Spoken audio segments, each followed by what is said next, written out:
Hello dear students, welcome to one more lecture of practice paper solution. और इस lecture में मैं आज करवा रही हूँ क्लास 10th का प्रैक्टिस पेपर नंबर 4, जो कि आपका बेसिक मैथ्स के लिए है। इससे पहले मैंने जो कराया था वो प्रैक्टिस पेपर नंबर 1 कराया था, जो कि अपने स्टैंडर्ड मैथ्स के बच्चों के लिए था। और बेसिक के बच्चों का बार बार मैसेज आ रहा था कि मैम बेसिक का भी कराएं, तो एक पेपर पहले अब हम बेसिक का सॉल्व करेंगे। पेपर के पैटर्न में कोई चेंज नहीं है, वही 20 क्वेश्चन एक एक नंबर के, ऐसे ही 2-2 नंबर के 6 क्वेश्चन, और यही सब पैटर्न चलने वाला है। केवल क्वेश्चन के लेवल में आपका फ़र्क आ जाएगा। तो देख लेते हैं जल्दी से इंस्ट्रक्शंस। ये अपना प्रैक्टिस पेपर है 23-24 का, पेपर नंबर 4 है, 10th क्लास का है, कोड डी है, लेकिन यहाँ पर ये देख लीजिए बेसिक लिखा हुआ है। 3 आवर्स का पेपर है, 80 मार्क्स का है। और ये सारी इंस्ट्रक्शंस हैं जो आपको पेपर स्टार्ट करने से पहले जब आप एग्ज़ाम हॉल में बैठोगे तो वहाँ भी आपको पढ़नी होंगी।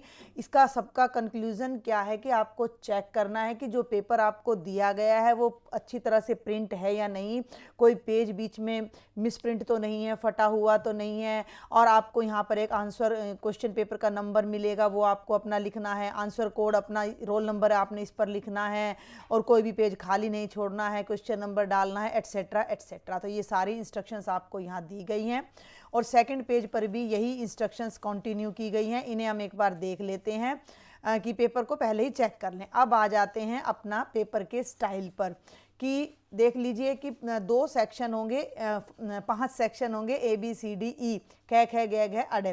पहले सेक्शन में 20 क्वेश्चन होंगे एक एक नंबर के, जिनमें आपको MCQ, 1 word, fill ups, true false, और लास्ट के जो 2 क्वेश्चन होते हैं वो अभिकथन तर्क यानी असर्शन रीजन बेस्ड होंगे। ये 6 क्वेश्चन, 5 क्वेश्चन आपके 2-2 नंबर के होंगे। ये 5 क्वेश्चन, 6 क्वेश्चन आपके 3-3 नंबर के होंगे। और ये 4 क्वेश्चन आपके 5-5 मार्क्स के होंगे सेक्शन नंबर डी में। और लास्ट सेक्शन में जो 3 क्वेश्चन होंगे वो केस स्टडी बेस होंगे, जो 4-4 नंबर के होंगे। और सभी सेक्शंस में आपको इंटरनल चॉइस दी जाएगी। ठीक है, यही इंस्ट्रक्शंस यहाँ पर इंग्लिश में दी गई हैं। पेपर आपको ऑलवेज बाइलिंगुअल मिलता है, सेम पेपर मिलता है हिंदी इंग्लिश मीडियम के बच्चों को। तो यही सारी इंस्ट्रक्शंस यहाँ इंग्लिश में ली गई हैं, जो मैंने पहले ही आपको बता दी हैं। तो अब हम अपने सॉल्यूशन पर प्रोसीड करेंगे। क्वेश्चन नंबर 1 से इसको स्टार्ट करते हैं। ठीक है, जिन बच्चों ने अभी तक चैनल को सब्सक्राइब नहीं किया है तो सब्सक्राइब करके बेल आइकन जरूर प्रेस कर ले, क्योंकि बहुत सारा ऐसा मटेरियल है जो मैं पहले ही अपलोड कर चुकी हूं और आपको पता ही नहीं है। मैंने प्रीवियस ईयर के क्वेश्चंस चैप्टर वाइज सॉल्व करवा कर अपने चैनल पर ऑलरेडी अपलोड किए हुए हैं। ध्यान से सुन लें, सारे चैप्टर वाइज MCQ का सॉल्यूशन मेरे चैनल पर ऑलरेडी अवेलेबल है। तो आप और भी अच्छे से प्रिपरेशन करना चाहें तो इन वीडियोस का, इन प्लेलिस्ट का आप बेनिफिट उठा सकते हैं। तो चलते हैं भाई क्वेश्चन नंबर 1 पर। यदि 2 धनात्मक पूर्णांक P और Q को P बराबर AB स्क्वायर और Q बराबर A क्यूब B के रूप में लिखा जा सकता है, जहां A और B अभाज्य संख्या हैं, तो P Q का LCM बताओ। If 2 positive integers P and Q can be expressed as P is equal to AB square। ठीक है भाई, P को हम लिख सकते हैं AB स्क्वायर, Q को हम लिख सकते हैं A क्यूब B, जिसमें A और B अभाज्य संख्याएं हैं, प्राइम नंबर्स हैं। तो दोनों का आपने LCM बताना है। तो एक बात मैंने आपको बताई थी, आपने अगर चैप्टर कर लिया है, मैंने भी करवाया हुआ है, आपको पता भी होना चाहिए कि जब भी हम 2 नंबरों का HCF LCM निकालते हैं तो पहले उनका प्राइम फैक्टर करते हैं, अभाज्य गुणनखंड करते हैं, और LCM लेते वक्त सारे के सारे प्राइम फैक्टर लेने हैं। अब हमारे पास सारे कितने हैं? P के फैक्टर भी A और B हैं, Q के फैक्टर में भी A और B है, कोई C D वगैरह तो है नहीं। तो हर फैक्टर लेना है और हर फैक्टर की हाईएस्ट पावर लेनी है। तो दोनों में जो A की हाईएस्ट पावर है वो तो 3 है, और दोनों में जो B की हाईएस्ट पावर है वो 2 है। तो A क्यूब B स्क्वायर की प्रोडक्ट से जो भी नंबर आएगा वो आपका क्या हो जाएगा? LCM। अब ऑप्शन देख लो कौन सा है, तो option number C is the correct option. अगर इसका HCF पूछता, रैंडमली बता रही हूं मैं, इसने पूछा नहीं है, P और Q का अगर HCF की बात करें तो कॉमन फैक्टर, तो कॉमन फैक्टर A भी है, दोनों में B भी है, लेकिन उनकी लीस्ट पावर, सबसे छोटी पावर लेनी है। तो A की पावर यहाँ 1 है और यहाँ 3 है, तो A की पावर 1 लेनी है। B की पावर यहाँ 2 है और यहाँ 1 है, तो यहाँ भी 1 लेनी है। तो अगर ये आपसे HCF पूछता तो आपका आंसर A इंटू बी आ जाता। क्लियर है। अब चलते हैं सेकंड क्वेश्चन पर। ये भी अपना एक और रूल है एलसीएम एचसीएफ का, उस पर बेस्ड है। वो क्या रूल है देखेंगे। If LCM of 91 and 26 is 182, दोनों मीडियम वाले बच्चे समझ लें, 91 और 26 का एलसीएम 182 है, तो एचसीएफ बताओ। बहुत एक सिंपल सा फॉर्मूला है हमारे पास, LCM into HCF is equal to the product of two numbers, दो नंबरों की गुणा और उनके एलसीएम एचसीएफ की गुणा बराबर होती है। तो अगर हमें एचसीएफ निकालना है तो दोनों नंबर की गुणा को उसके एलसीएम से कर दो भैया भाग। अब नंबर क्या है 91 और 26, तो देखो 91 को 26 से मल्टीप्लाई करो और बटे में एलसीएम यानी 182, 91 दूनी 182 और 2 से 26 कट के 13 आ जाएगा। तो आपका जो एचसीएफ है वो कितना आ जाएगा 13। तो ये आपको यहाँ पर पहले ही चैप्टर का दूसरा रिजल्ट देखने को मिल जाता है। तीसरे क्वेश्चन पर आ जाओ। निम्नलिखित में से कौन सी संख्या अपरिमेय नहीं, विच of the following is not a prime number. Not a prime number, √2 prime है, √3 प्राइम है, लेकिन जब हम √4 की बात करते हैं तो वो 2 आ जाता है और 2 को हम 2/1 लिख सकते हो। ये प्राइम नहीं है, ये अपरिमेय नहीं है, ये परिमेय संख्या है। समझ में आ रही बात।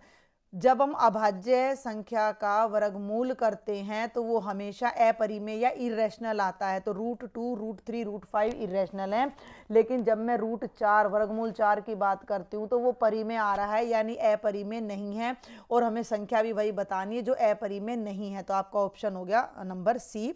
अब आ जाओ क्वेश्चन नंबर 4 पर। यदि अल्फा और बीटा, यदि अल्फा, ऐसा ही क्वेश्चन स्टैंडर्ड मैथ में भी था, यदि अल्फा और बीटा इस बहुपद के शून्यक है तो अल्फा बीटा का मान क्या है। इंग्लिश मीडियम वाले भी जल्दी से देख ले। If alpha beta are the zeros of this polynomial then the value of alpha beta is. Clear है। अब पॉलिनोमियल आपको भाई दे रखा है 5x² माइनस x प्लस 4, इसकी तुलना कर लो ax² plus bx plus c से। तो a हो गया 5, b हो गया -1 और c हो गया 4। ये हम सबको आता है छाटना। और अल्फा बीटा अगर रूट्स हैं तो अल्फा बीटा क्या होती है, प्रोडक्ट ऑफ रूट्स, यानी कि शून्यकों की गुणा, और शून्यकों की गुणा होती है c/a। शून्यकों का योग होता है -b/a और शून्यकों की गुणा होती है c/a। c की वैल्यू 4, 4/5 आपका आंसर आ जाएगा, जो कि ऑप्शन नंबर बी है। स्टैंडर्ड में भी इसी टाइप के क्वेश्चंस आए हुए हैं, थोड़ा सा लेवल वहाँ 19-20 बस थोड़ा सा अप हो जाता है। आगे बढ़ते हैं। अब चलते हैं बेटा क्वेश्चन नंबर 5 पर। थोड़ा सा जूम कर लेते हैं। ये रहा क्वेश्चन नंबर 5। निम्नलिखित में से किस समीकरण का मूल 2 है। कुछ नहीं करना, इस 2 को सब में पुट, इनको सॉल्व करने मत बैठ जाना, तरीके को समझो। Which of the following equation has 2 as a root. अब ये ना करना कि चारों इक्वेशंस को सॉल्व करने बैठ जाओ और फिर उनका रूट निकालो, मूल निकालो, शून्यक निकालो, जीरो निकालो। नहीं, इस 2 को उठा के इनमें पुट कर दो बारी बारी से। x² minus 2x plus 5 is equal to 0। क्योंकि अगर 2 जिस भी समीकरण का मूल है तो जिसमें भी इसको पुट करोगे तो पुट करने के बाद राइट साइड के बराबर आना चाहिए, यानी कि 0 आंसर आना चाहिए। तो यहाँ पुट करके देखो 2 को, क्या ये 0 आ रहा है। 2 दूनी 4 माइनस 4 जमा 5, 0 तो नहीं आ रहा है, ये 5 आ रहा है। ठीक है, इसमें पुट करो। अब मैं डायरेक्ट इसमें पुट कर रही हूँ तो ये बन गया 2²। मुजबानी भी करके देख सकते हो अगर आपका मैथ्स अच्छा है तो। 4 + 6 - 12, 10 घटा 12, ये भी 0 नहीं आ रहा तो ये भी नहीं आएगा। थर्ड पे आ जाओ, 2x² minus 7x plus 6 is equal to 0। तो भाई इसमें 2 पुट करके देखो, 2 × 2² minus 7 × 2 plus 6 is equal to 0। 2 का स्क्वायर 4, 4 दूनी 8, 7 2 जा 14 प्लस 6, 8 और 6 14, 14 में से 14 गए तो 0। इसमें रखकर हमारा 2 रखने पर हमारा आंसर 0 आ रहा है। तो जो 2 है वो इस समीकरण का मूल है, यानी कि हमारा आंसर आ जाएगा ऑप्शन नंबर सी। ठीक हो गया। अब आ जाओ, क्वेश्चन लॉजिक समझना है, इक्वेशन को सॉल्व करने नहीं बैठ जाना है। मूल का मतलब क्या है कि वो उस समीकरण को पूरा पूरा हल करेगा। तो हमने उस तरीके से इस क्वेश्चन को किया है, तरीका समझना है आपने। क्वेश्चन नंबर 6 पे आ जाओ। उस एपी का 18वां पद बताओ जिसके पहले 2 पद ये हैं। Find the 18th term of the AP whose first 2 terms are. First 2 term का मतलब a1 तो -6 है, a2 1 है। जब हमें a1 और a2 पता है तो हमें कॉमन डिफरेंस d निकालना बिल्कुल आसान है। a2 माइनस a1 यानी 1 माइनस -6 यानी 1 + 6 यानी 7, रह क्या गया फर्स्ट टर्म पता लग गई, कॉमन डिफरेंस पता लग गया, तो मुझे 18वां पद यानी 18th टर्म निकालनी है। अब nth टर्म का फॉर्मूला होता है a plus n minus 1 into D, तो 18th टर्म का फॉर्मूला हो जाएगा a प्लस 17d। तो बच्चे a का मतलब a1 ही तो है, तो ये हो गया -6 17, डी का मतलब कॉमन डिफरेंस यानी 7, तो -6 17 7 119, 119 में से 6 को माइनस करोगे तो 113 यानी ऑप्शन नंबर ए आपका आंसर आ जाएगा। आसान सा है, आगे चलते हैं। क्वेश्चन नंबर 7 बहुत आसान है। बिंदु 2,3 की मूल बिंदु से दूरी, the distance of the point 2 3 from origin. पहला पॉइंट है P 2,3, दूसरा पॉइंट है ओरिजिन। वैसे तो ये डायरेक्ट है, क्या करना है आपने 2 का स्क्वायर करना है, 3 का स्क्वायर करना है, जोड़ के अंडर रूट कर देना है। 4 जमा 9 4 प्लस 9 हो गया अंडर रूट 13, ये दूरी है। लेकिन मैं फिर बता दूं दूरी सूत्र डिस्टेंस फॉर्मूला क्या होता है, x2 माइनस x1 का स्क्वायर ये होता है। लेकिन आपको पता है ओरिजिन से जब भी सवाल दे दिया जाए, अब 2 में से 0 माइनस करो, देखो मेरी बात सुनो, 2 घटा 0 का स्क्वायर, 3 में से 0 माइनस करो, तो जो मैंने किया है 2 में से 0 गया 2 का स्क्वायर, 3 में से 0 गया 3 का स्क्वायर, वही चीज तो आ गई घूमकर। जब भी किसी पॉइंट की ओरिजिन से डिस्टेंस कहे कि भैया ओरिजिन से x, y की डिस्टेंस निकालो, तो वो सीधा x square plus y square का अंडर रूट हो जाता है। डिस्टेंस फॉर्मूला बेशक मत लगाओ, फिर भी अगर आप कंफ्यूज हो रहे हो तो लगा देना, क्योंकि 2 में से 0 को माइनस करोगे 2 आएगा, या 0 में से 2 को माइनस करोगे तो -2 आएगा, स्क्वायर फिर भी 4 बनेगा। तो ये हो गया 4 जमा 9 13 यानी अंडर रूट 13, यानी option number B is the correct answer. आगे चलते हैं क्वेश्चन नंबर 8 पर। अब देखते हैं क्वेश्चन नंबर 8। आकृति में DE समानांतर BC है, DE is parallel to BC। In this figure DE is parallel to BC, तो आपने EC बताना है। जब भी ऐसी कोई फिगर आपको दी जाती है तो थेल्स थ्योरम हम लगाते हैं, तो ये दोनों ratio AD by DB is equal to AE by EC। किसी भी त्रिभुज की एक भुजा के समानांतर रेखा अगर खींची जाती है तो वो अन्य दो भुजाओं को समान अनुपात में बांटती है। तो AD है बच्चे 1.5, DB है 3, AE है बच्चे 1 और EC हमने निकालना है। अब मेरी बात सुन लो, ये दशमलव को यहाँ से हटा दो तो ये बन जाएगा 15/30, 15 एकम 15 और 15 दूनी 30। 1/2 is equal to 1/EC, cross multiply कर दो, EC इधर आ जाएगा, EC की वैल्यू कितनी आ जाएगी 2 सेंटीमीटर, जो कि आपका ऑप्शन नंबर बी है। ठीक है, समझ में आगे बात, मेरे ख्याल से दोनों मीडियम वाले बच्चों को समझ आ गई होगी। अब आ जाओ क्वेश्चन नंबर 9 पर। दिए गए चित्र में AB O पर केंद्रित वृत्त की स्पर्श रेखा है, ये आपकी स्पर्श रेखा है, ये टेंजेंट है, ये सेंटर है। AB is a tangent to a circle centred at O if OA is 6 centimetre, ये OA 6 सेंटीमीटर है। एंगल OAB ये वाला एंगल 30 डिग्री है। तो वृत्त की त्रिज्या, ये आपकी वृत्त की क्या होती है त्रिज्या, और ये त्रिज्या हमेशा इसके ऊपर लंब होती है। Radius is always perpendicular to the tangent, tangent का जो टच पॉइंट होता है, पॉइंट ऑफ कांटेक्ट होता है, वहां से जो रेडियस जाता है वो हमेशा परपेंडिकुलर होता है। क्लियर है, तो ये एक राइट एंगल ट्रायंगल बन गया। ये 90 का एंगल है, तो ये तो हो गया हाइपोटेन्यूज। इसको अगर मैं बेस ले लूं तो ये हो गया परपेंडिकुलर। मुझे रेडियस यानी ये P निकालना है और ये मुझे पता है। तो अगर मैं बात करूं साइन की, तो साइन थीटा होता है परपेंडिकुलर बाय हाइपोटेन्यूज, तो यहाँ हो जाएगा sine A is equal to OB by OA, है ना, ये वाला एंगल ले रही हूं, तो इसके लिए OB तो परपेंडिकुलर हो गया और OA ये हो गया। अब एंगल कितना है A 30 डिग्री, इसका नाम है OB कह लो या रेडियस कह लो, और ये कितना है 6 सेंटीमीटर। अब साइन 30 की वैल्यू होती है 1/2 is equal to OB by 6। भाई 6 को उधर ले जाओ, 6/2 बराबर है OB, 2 तिया 6, तो OB की वैल्यू कितनी आ गई 3, और OB ही हमारा रेडियस है, तो 3 सेंटीमीटर हमारा रेडियस आ जाएगा। दिखने में क्वेश्चन था सर्कल का, स्पर्श रेखा का, टेंजेंट का, लेकिन हमें यूज क्या करना पड़ा इसमें, ट्रिग्नोमेट्री। तो ये बातें आपको ध्यान रखनी है। आगे चलते हैं। अब देखते हैं भाई क्वेश्चन नंबर 10। 3 सेंटीमीटर त्रिज्या वाले वृत्त के केंद्र से 5 सेंटीमीटर की दूरी पर स्थित एक बिंदु A से खींची गई स्पर्श रेखा की लंबाई x है, तो x का मान बताओ। The length of tangent from a point A at a distance of 5 centimetre from the centre of a circle. तो सबसे पहले बना लो एक सर्कल, ये हो गया सर्कल का सेंटर जिसे हम ऑलवेज ओ नाम देते हैं। ए एक पॉइंट है आउटसाइड, ये ध्यान रखना है कि ए की केंद्र से दूरी 5 है, यानी ओ और ए के बीच की जो डिस्टेंस है बच्चे वो 5 सेंटीमीटर है। And the radius is 3 centimetre, वृत्त की जो त्रिज्या है वो 3 सेंटीमीटर है। तो ये आपकी 100% क्या हो जाएगी, त्रिज्या हो जाएगी। और मान लो ये P पॉइंट है, तो P और A से जो स्पर्श रेखा जा रही है वो इसको P पर टच कर रही है, तो इसकी लंबाई x है, तो आपने x बताना है। अब ये है अपना 90 डिग्री का एंगल। अब आप यहाँ पर क्या लगाओगे, उसी टाइप का क्वेश्चन आ गया, लेकिन अब इसमें हमें ए ओ दोनों एंगल नहीं पता, तो हम ट्रिग्नोमेट्री नहीं लगाएंगे। अब हम यहाँ लगाएंगे पाइथागोरस थ्योरम।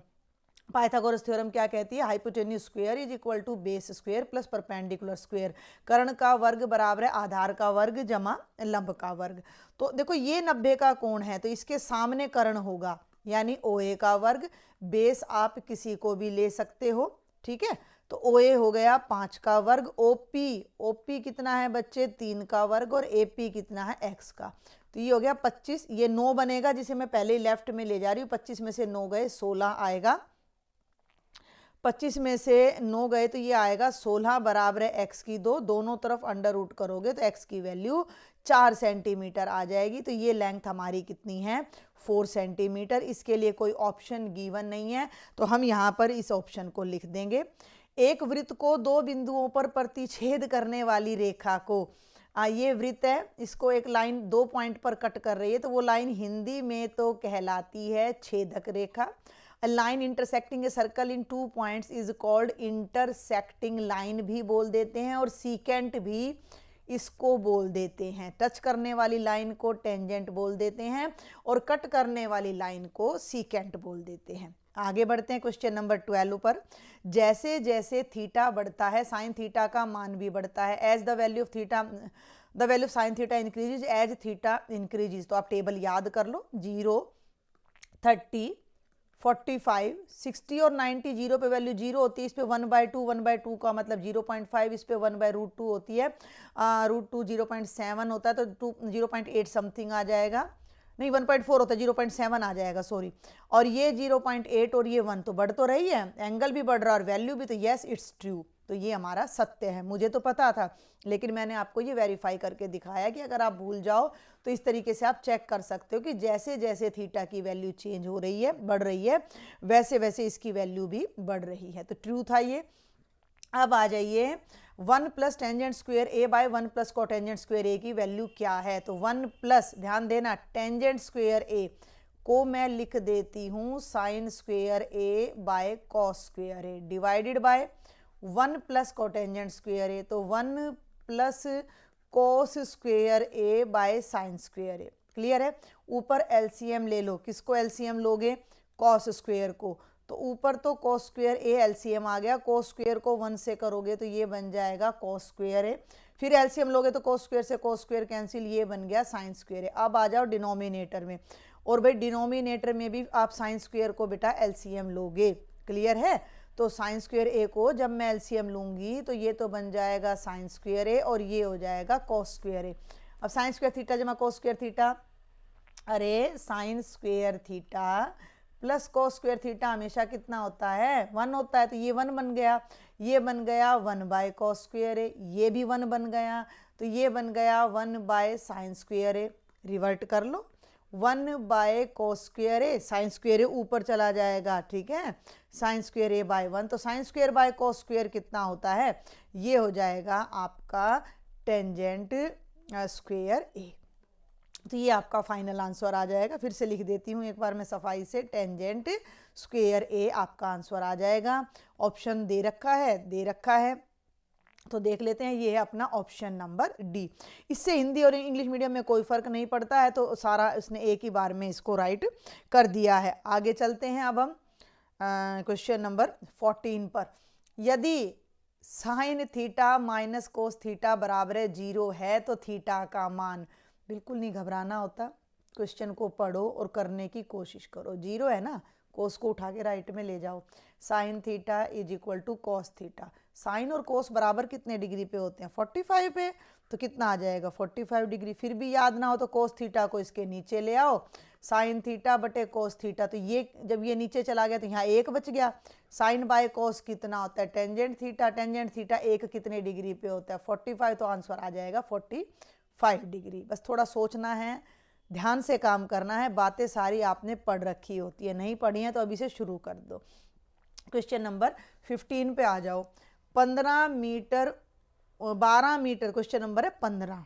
12 मीटर ऊंचे टावर के शीर्ष से जमीन पर एक बिंदु का अवनमन कोण 30 डिग्री है।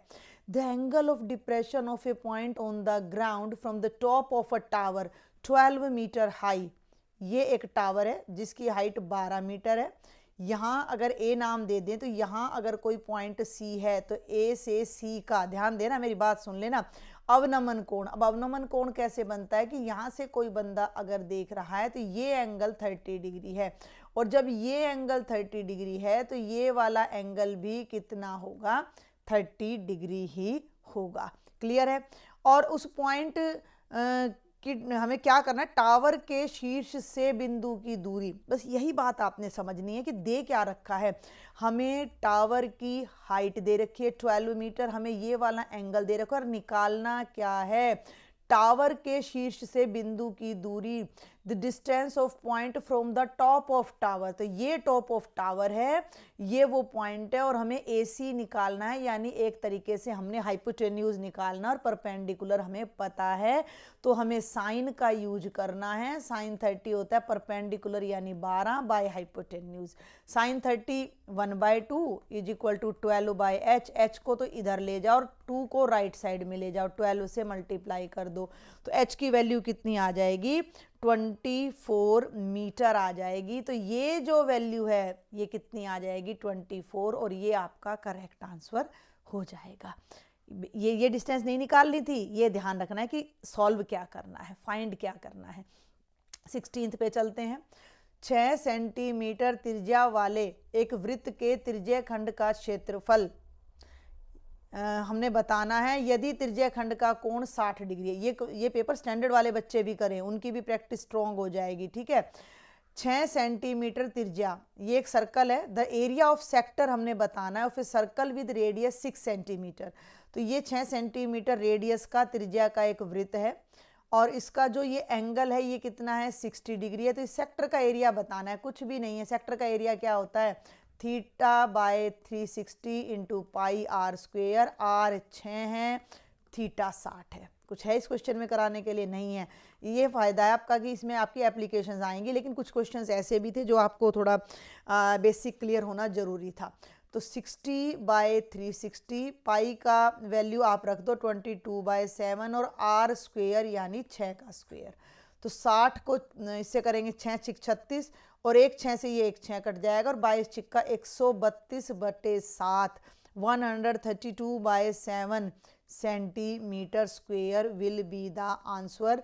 तो आप बिना डेसिमल में कन्वर्ट किए भी इसको लिख सकते हो। Come to the question number 18।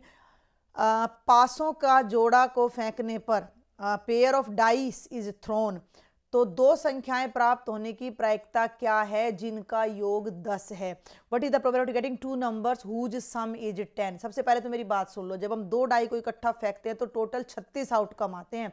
कौन कौन से, 1 1 1 2 1 3 1 4 1 5 1 6 2 1 2 2 6 1 एंड दिस वन, तो टोटल हो गए 36। अब ऐसे 2 नंबर्स आने चाहिए दोनों डाई पर, ये पहली डाई और ये दूसरी, इस पर और इस पर आने वाले दोनों नंबरों का जो जोड़ है वो 10 बने। ऐसे कितने केस हैं, हिसाब लगा लो। अगर इस पे 1 आता है तो इस पे 9 आना चाहिए, जो कि पॉसिबल नहीं है। इस पे 2 आता है तो इस पे 8 आना चाहिए, ये भी पॉसिबल नहीं है। इस पे 3 आता है तो इस पे 7 आना चाहिए, ये भी पॉसिबल नहीं, क्योंकि डाई पे तो 7 होता नहीं है। तो 4 और 6, 5 और 5 और 6 और 4, ये 3 ही केस आपके यहाँ पर बनते हैं कुल मिलाकर।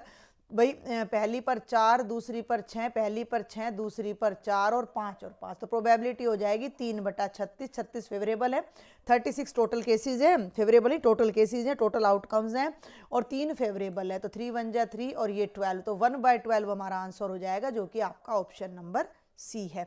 अब चलते हैं, दो नेक्स्ट क्वेश्चन है असर्शन रीजन बेस्ड 19th और 20th। मैंने सैंपल पेपर भी कराया था तो आपको वहाँ से पता लग गया होगा असर्शन रीजन में क्या होता है। फिर भी नहीं पता है तो मैं बता देती हूँ दोनों मीडियम के बच्चों के लिए एक बार में ही।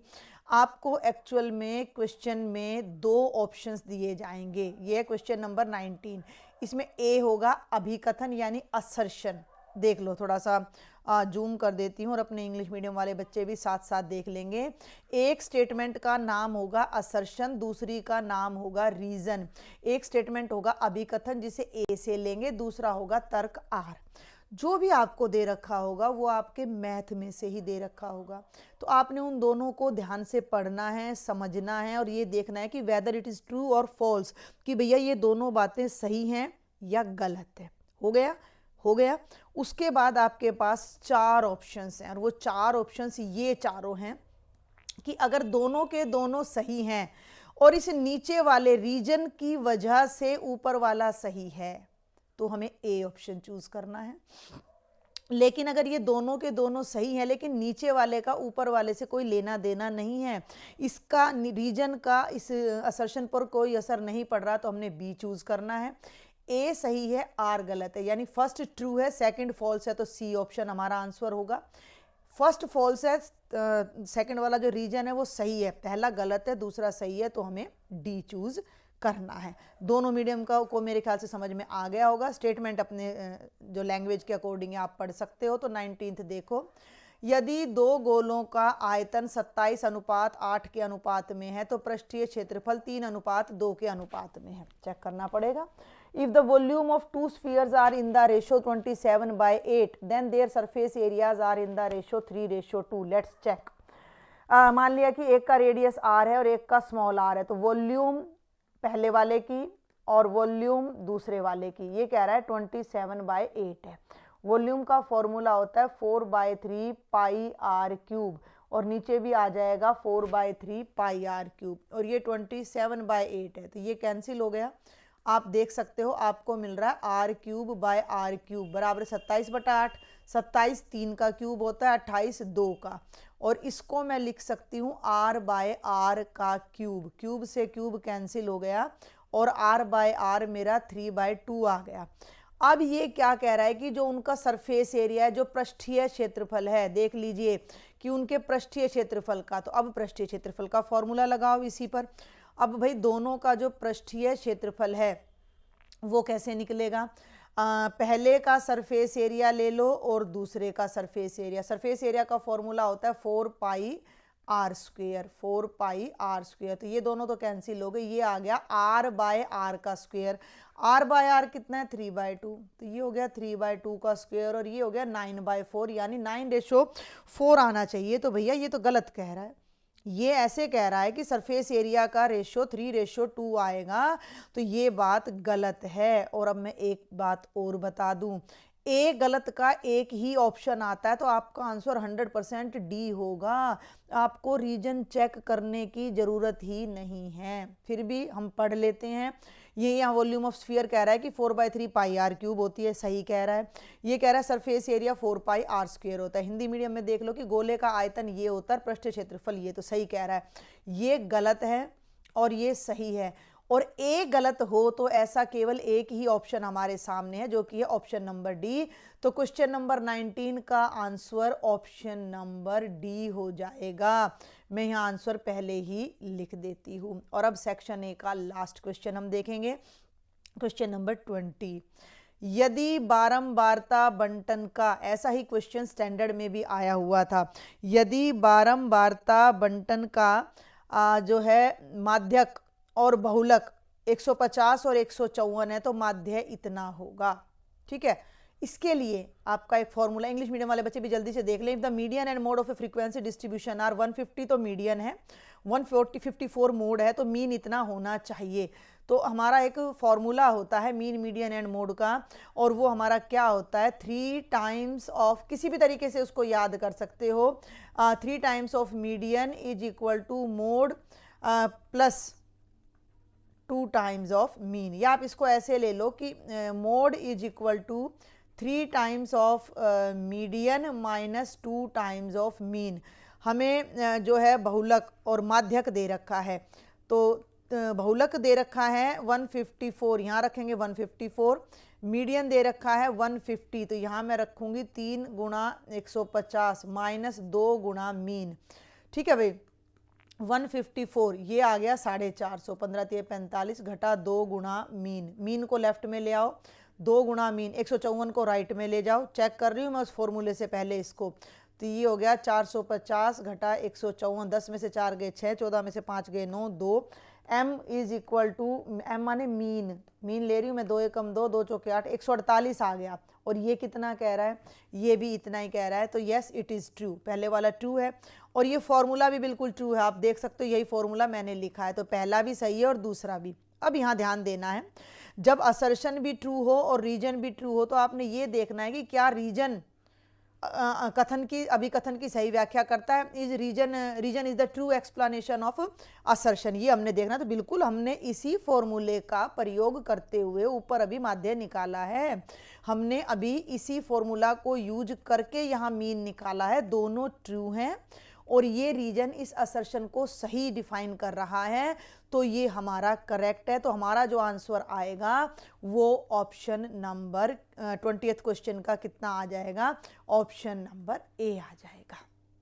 तो ये बच्चे आपका सेक्शन नंबर ए था। जल्दी से हम सेक्शन नंबर बी भी देख लेते हैं, 5 क्वेश्चन है, 5 तो नहीं है 7 क्वेश्चन है, लेकिन 2-2 नंबर के आपके हैं, तो आसान क्वेश्चन आपको देखने को मिलेंगे। कोई डाउट है, कोई क्वेरी है तो आप मुझे ज़रूर शेयर किया करो। देखें जल्दी से क्वेश्चन नंबर 21, पी के किस मान के लिए रैखिक समीकरण के अनेक हल होंगे, यानी इनफाइनाइट सॉल्यूशंस होंगे। इंग्लिश मीडियम वाले बच्चे भी देख लें, थोड़ा सा इसको जूम कर लेते हैं। For which value of P will the following pair of linear equations have infinitely many solutions. Many solutions के लिए बच्चे a1/a2, b1/b2 और c1/c2 तीनों बराबर होने चाहिए। अब ये है p-3/p, और बड़ा करूं क्या, p y के कोफिशिएंट है 3 और p, तो 3/p। अब एक बात का ध्यान रखना, या तो कांस्टेंट दोनों में राइट में होना चाहिए, तो इसमें दोनों में जो कांस्टेंट है वो राइट साइड में है। ये देख लो आप एक बार अच्छे से, दिख रहा है ना, दोनों में जो कांस्टेंट है वो राइट साइड में है। ये इक्वेशन कुछ इस तरह से है कि a1x plus b1y is equal to c1 और a2x plus b2y is equal to c2। Clear है, तो ये हो गया p/12। इसको पकड़ो, पहले तो क्रॉस मल्टीप्लाई कर लो, 12 3 36 is equal to p square, p को सॉल्व करोगे तो प्लस माइनस 6, स्टैंडर्ड में भी था ये क्वेश्चन, मैं आपको बता दूं, तो कोई ज़्यादा फर्क नहीं है इनमें। और अब इन दोनों पे आ जाओ, तो इसको इधर ले जाओ तो ये बनेगा p स्क्वेयर माइनस 3p, और इसको इधर ले जाओ तो ये बनेगा 3p, है ना। 3p को इधर ले आओ, बिल्कुल सेम क्वेश्चन आपका स्टैंडर्ड में भी था, तो 3p को लेफ्ट में ले आओ तो 3p और 3p हो जाएंगे 6p इज इक्वल टू 0। इसमें से p कॉमन ले लो तो ये बन गया p-6 इज इक्वल टू 0। या तो p की वैल्यू यहाँ से 0 आएगी या 6 आएगी, या तो p की वैल्यू 0 आएगी या p-6 0 आएगा, तो p6। अब सुनो मेरी बात ध्यान से, यहाँ से p की वैल्यू प्लस माइनस 6 आ रही है और यहाँ से p की वैल्यू 0 और 6 आ रही है, तो दोनों का जो कॉमन सॉल्यूशन है वो क्या है, वो है p इज इक्वल टू 6। तो दोनों का जो कॉमन सॉल्यूशन है वो हमने लेना है, तो p का जो करेक्ट आंसर आएगा वो 6 आएगा। तो हमें p की वैल्यू जो बतानी है, जिसके लिए इनफाइनाइट सॉल्यूशंस आएंगे, वो 6 हम लेकर चलेंगे। इसी में एक इंटरनल चॉइस आपको और दी गई है, क्वेश्चन नंबर 21, x और y के लिए हल करें, solve for x and y।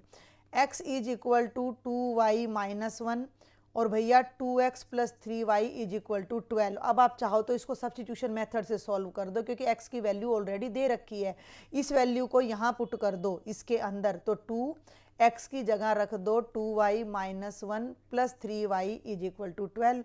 ये हो गया 4y minus 2 plus 3y is equal to 12। 4 और 3 7y, इस 2 को उठा के राइट में ले जाओ, 12 और 2 14, 7 से 14 कटेगा तो y की वैल्यू कितनी आ जाएगी, 2 आ जाएगी। y की वैल्यू को यहाँ पुट कर दो, x is equal to 2y minus 1, 2 2 जा 4 माइनस 1 यानी 3 आ जाएगी, तो x की वैल्यू कितनी आ जाएगी, 3। ऐसा क्वेश्चन भी था हमारे उसमें पेपर में, ठीक है। तो y हमारा 2 आ जाता है और x की वैल्यू कितनी आ जाएगी, 3 आ जाएगी। अब चलते हैं क्वेश्चन नंबर 22 पर। बिंदुओं -3, 10 और 6, -8 को मिलाने वाले रेखाखंड को बिंदु -1, 6 जिस अनुपात में विभाजित करता है वह अनुपात बताओ। Find the ratio in which the line segment joining the points. तो इन पॉइंट्स को मैं यहाँ लिख देती हूँ। ए है पहला पॉइंट जिसके कोऑर्डिनेट्स, पॉइंट इधर लेना था और पॉइंट इधर ले लेते हैं और इसको ए नाम दे देते हैं जिसके कोऑर्डिनेट्स हो गए -3, 10।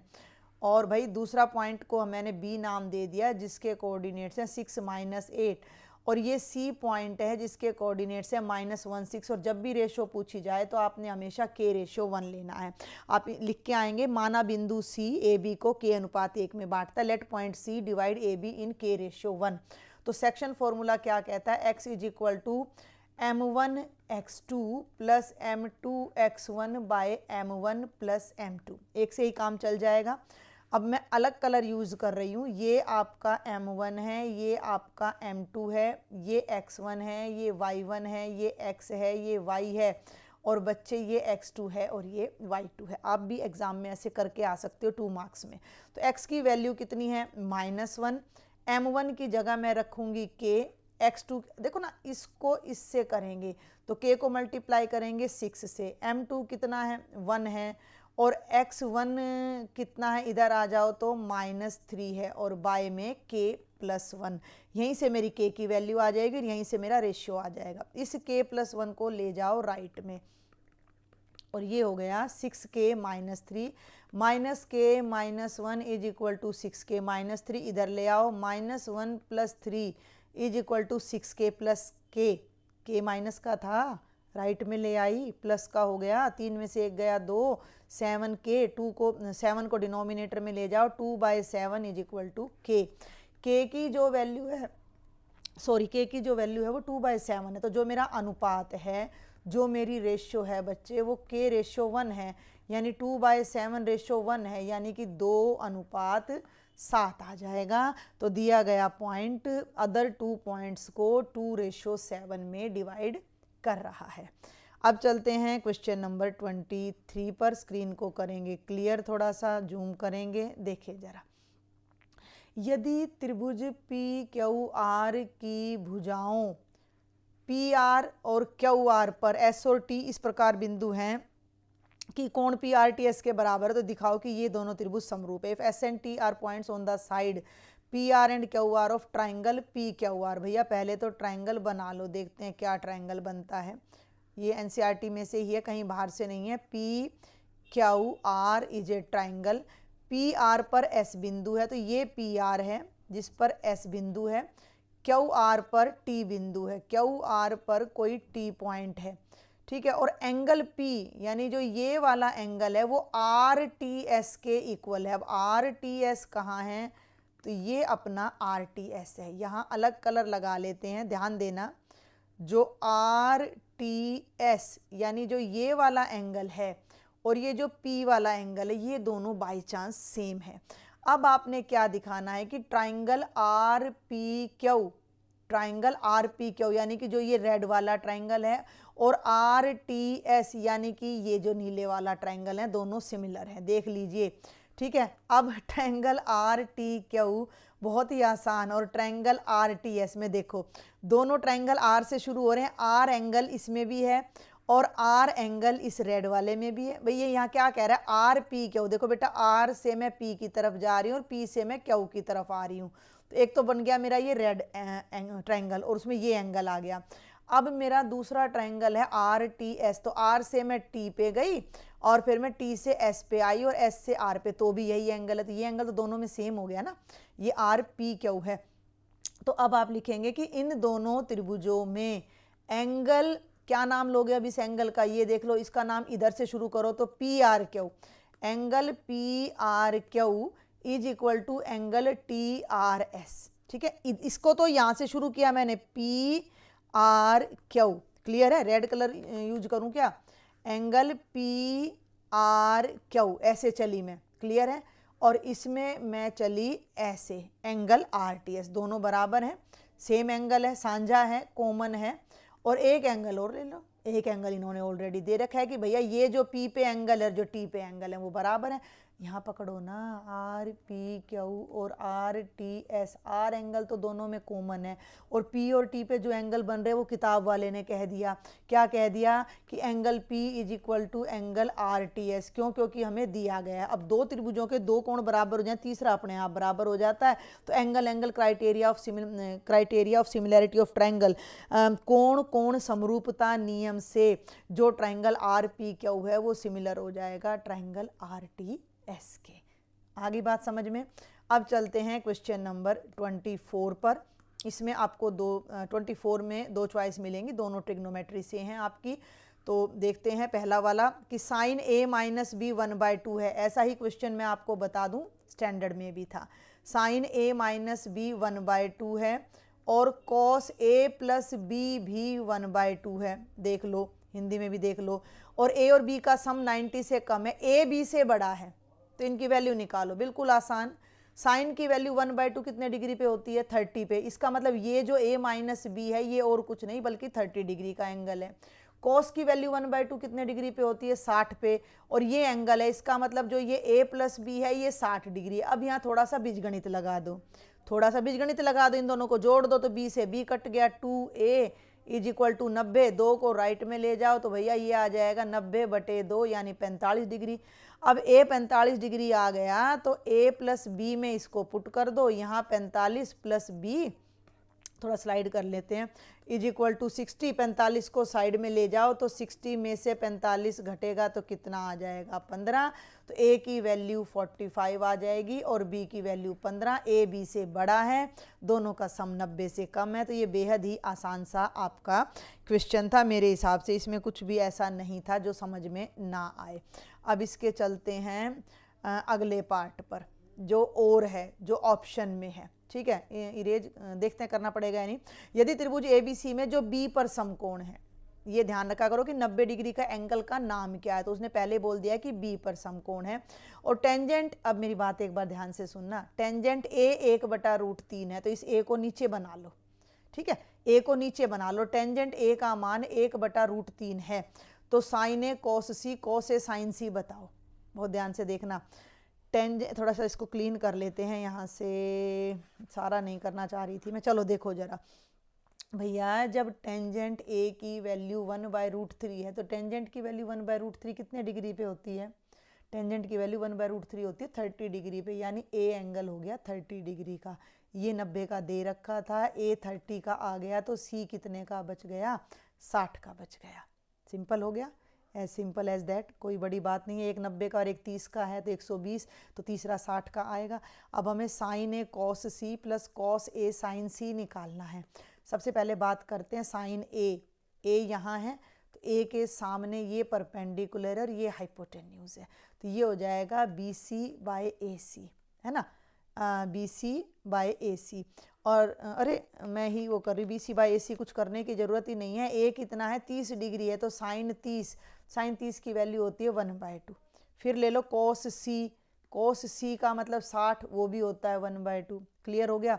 अब आ जाओ अपना इस पे कॉस ए साइन सी पे, थोड़ा सा इधर ही स्लाइड कर लेते हैं। कॉस ए साइन सी पे, तो कॉस ए का मतलब हो गया कॉस 30 जो कि √3/2 है। साइन सी का मतलब हो गया साइन 60 जो कि √3/2। अब जो वैल्यू निकालनी है वो क्या थी? वो थी sign A cos C plus cos A sign सी। तो cos A sign A 1/2, cos सी भी 1/2, और ये √3/2 और ये √3/2, ये हो गया 1/4। √3 3 हो जाएगा, 3/4। लघुत्तम सेम है, 4/4 कट के कितना आ जाएगा? 1 आ जाएगा। तो बिल्कुल मुश्किल नहीं था, बस हमें सिर्फ एक आइडिया लेना था कि जो टेंजेंट ए की वैल्यू जो 1/√3 दे रखी थी, इससे हमने आइडिया ले लिया कि हमारा ए जो है वो कितने डिग्री का हो जाएगा? 30 डिग्री का हो जाएगा। क्लियर है। आगे बढ़ते हैं। अब ये हमारा लास्ट क्वेश्चन है अपना सेक्शन नंबर बी का। एक घड़ी की मिनट की सुई की लंबाई 14 सेंटीमीटर है। मिनट की सुई द्वारा 5 मिनट में तय किया गया क्षेत्रफल निकालो। घड़ी चाहे कैसी भी हो, उसकी सुई हमेशा सर्कुलर पाथ में घूमती है।